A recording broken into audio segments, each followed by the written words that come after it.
Have you ever started talking and realized you have no idea what you're going to say? Yeah, I've been there, done that.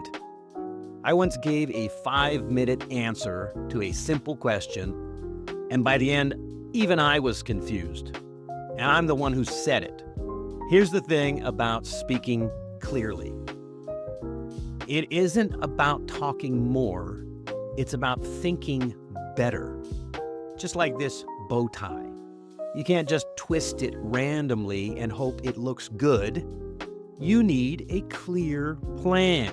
Fold and loop and adjust and tighten. Same thing with speaking. Pause, plan, then speak.